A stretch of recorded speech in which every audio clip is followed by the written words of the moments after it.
Family and fellow soldiers, I'm the Professor, and this is the Moment of Truth. You know, there's been a lot of people who have been making hay about the war in the Middle East. Actually, it's just the war in Gaza. And they've been asking, well, don't you think that maybe the Israelis are being hard on the Palestinians? I think that these Israelis basically are showing that white supremacy hasn't changed, doesn't matter what part of the world it's in or what religion it claims to practice. But even so, white supremacy is sophisticated, though a lot of Negroes like to deny that fact. It's because they can't understand white supremacy, which explains why so many black people are just completely and thoroughly confused by it. Palestine is not the foundation upon which white supremacy rests. It's certainly something for that particular neighborhood over there that they would like to maintain, but the truth of the matter is it costs white supremacy nothing if they were to go ahead and say, well, instead of encroaching on all that Palestinian territory, we'll just go ahead and leave the poor critters alone. That would not cost white supremacy anything. So when I see the vote that took place in the UN, where they were finally able to get a ceasefire resolution passed, as far as I'm concerned, I'm looking at this situation and going, all right, well, where is the ceasefire resolution for black Americans? And if you're going to be talking about how Palestinians should be able to talk about reparations now, before they start talking about theirs, we need to have the international community acknowledge ours. This is the reason why I made it a point to say to black folks, we don't have a dog in this particular fight. That as black people, we shouldn't be taking sides in this at all, because neither side over there has ever spoken up for us. And more importantly, even if you are somebody who happens to sympathize with the plight of the Palestinians, I told you, and I've been saying this for a while, long term, they're going to be fine. This is ultimately going to shake out to the way that it was status quo ante. And indeed, this is exactly the direction that it's going in.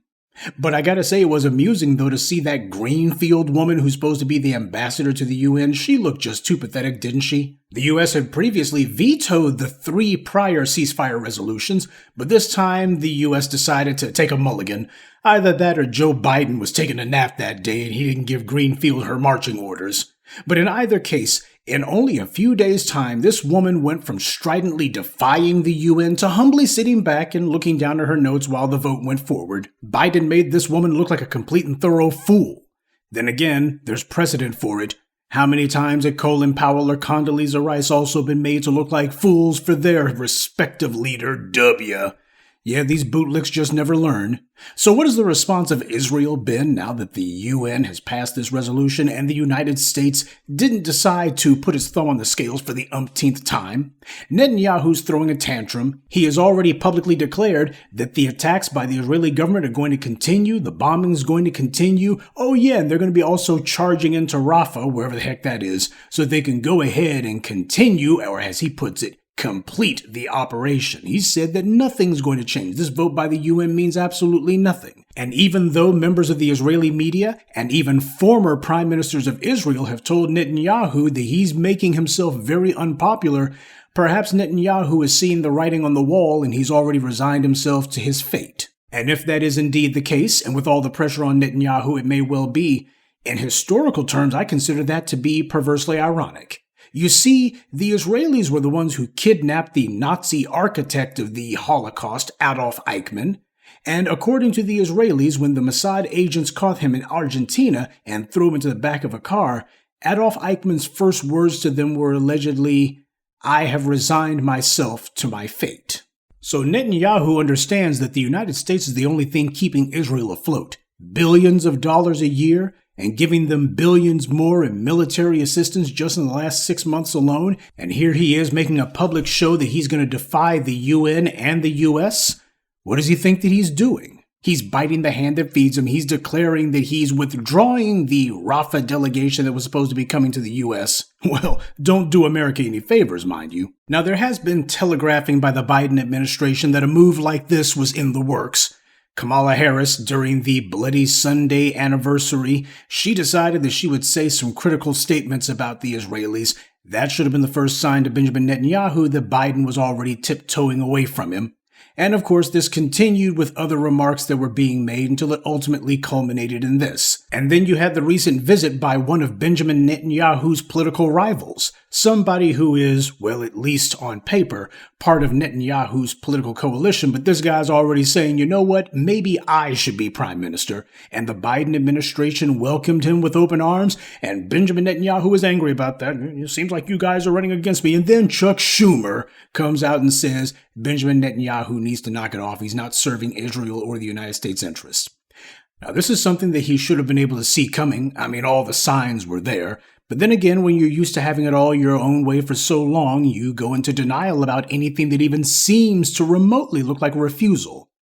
Benjamin Netanyahu might want to tone down some of all this acting out that he's doing. And that's because whether he or any of the other supporters of Israel want to admit it or not, Hamas knew exactly what they were doing when they attacked on October 7th. That attack was at least 2 years in the making, and they took all that time to build those subterranean tunnels. I mean, some of those tunnels are literally big enough to be driving cars under, and they were showing that off. This is just how organized Hamas has been about this. But they've also been organized on the political front, too. Israel typically has been carrying out big, large-scale attacks against the Palestinians, usually whenever there's some sort of big event going on in the U.S., whether it's a big election or the Super Bowl, I'm not making that up, by the way, or the holidays. Anytime when it might seem the Americans are distracted by something or just aren't paying full attention, the news cycle is muddled with some issue or another, you can bet that the Israelis will suddenly be announcing a sudden strike into the West Bank or into Gaza. It never fails. But Benjamin Netanyahu doing all of this back-talking and all of this, I'm going to be withdrawing the delegation, all the rest of it, he might want to be careful about that. Because it doesn't take much imagination or much reading of America's interference in other countries to figure out that Washington might decide that Benjamin Netanyahu would be far more valuable to America if he gets put on trial in The Hague as opposed to allowing him to remain in Tel Aviv. After all, doesn't take much for Biden to just say, we tried telling him, stop it with the bomb. See those headlines where I said, what's wrong with this guy? And I'm ticked off with him. See, he just wouldn't listen. He just wouldn't listen. If need be, the U.S. would gladly hand Benjamin Netanyahu over to The Hague to be put on trial and tell the rest of the world, see, we've put a bookend on this sordid little chapter of Middle East history. And hopefully the next guys will at least be a somewhat more sanitized version of this barbarity. Benjamin Netanyahu might be playing with fire the way he shoots his mouth off. Besides, if the U.S. is already trying to court the next prime minister, well, things would go a little bit easier if the current prime minister wound up being run out in disgrace. And that's the reason why Benjamin Netanyahu doesn't want this war to end anytime soon. He knows that the second that the war ends, then the clock resumes ticking on his corruption trial. That's what was going on October 6th.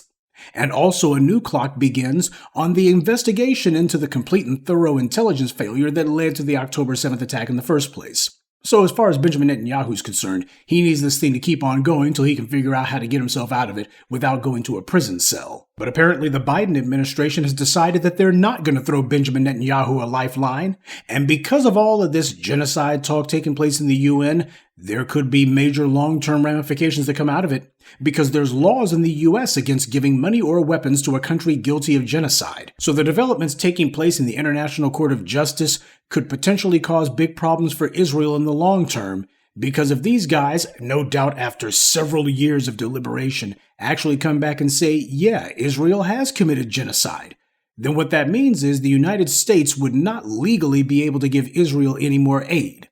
The Israelis have been trying to get out in front of this for years now. They've lobbied the state legislatures in the U.S. to pass laws saying that any company or any business that criticizes Israel can't get a state contract.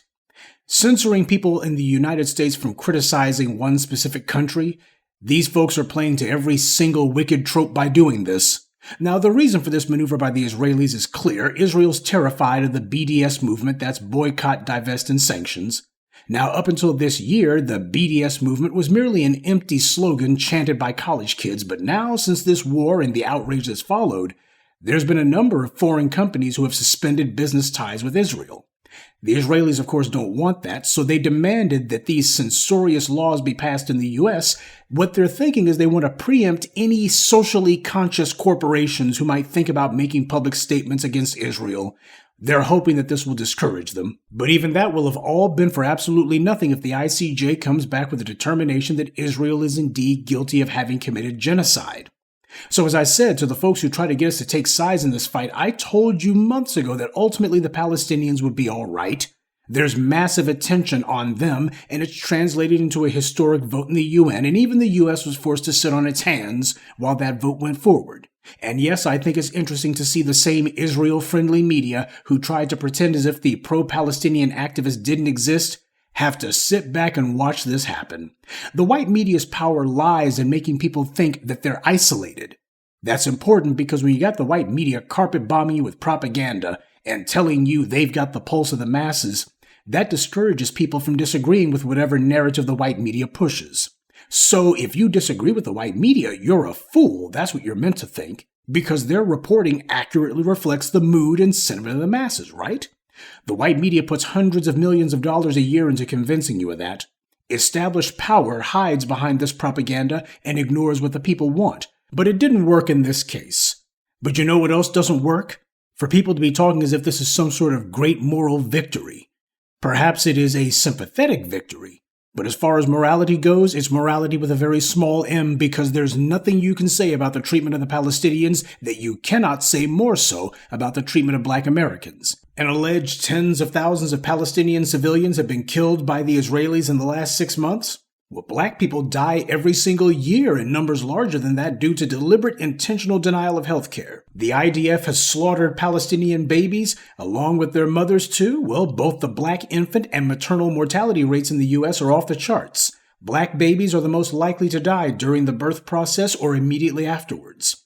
And the same goes for Black mothers. The most dangerous place for a Black baby or its mother is in the United States healthcare system, which, where Black people are concerned, is a death care system. The stress and constant hostility that goes along with being under white supremacy results in Black people living sicker, dying younger, and in many cases being outright murdered just because.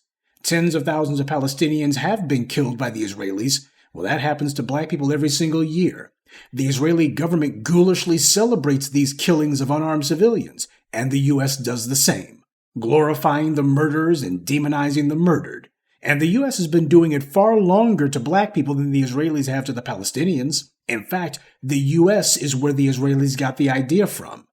As Black people are constantly told that our hearts must bleed for everyone else, there is no substitute for the moral legitimacy that we represent, and we're told that as Black people we must lend our unique moral legitimacy to everyone except ourselves. We have a far larger, far more pressing justice claim than even the Palestinians. If anyone should be having votes before the UN, it's us. There's more concern for people on the other side of the world than there is for Black Americans, just as domestically there's more concern, support, and resources for non-citizens than there is for us. The world responds to the Palestinians. It may not have been as quick as some people might have liked, but it actually happened. Just out of curiosity, with all of the slaughters of Black people that have taken place, all of the massive injustices the world has seen, has anyone responded to us? We need to focus on ourselves alone. And the same way everybody wants to elbow their way into the conversation whenever Black people are having our say or just a little bit of attention, we should also practice the same thing. Because after the ceasefire over there begins, we're still going to be dodging bullets and dealing with all manner of deprivation and injustice over here. And no nation's going to be filing genocide charges on our behalf. There won't be any binding or even non-binding resolutions passed by the UN on our behalf either. This is why showing solidarity with everyone else simply doesn't work where we're concerned, because while they're getting tangibles and getting international support, all we get is some insincere, sympathetic rhetoric, a few marches, and that's not nearly good enough.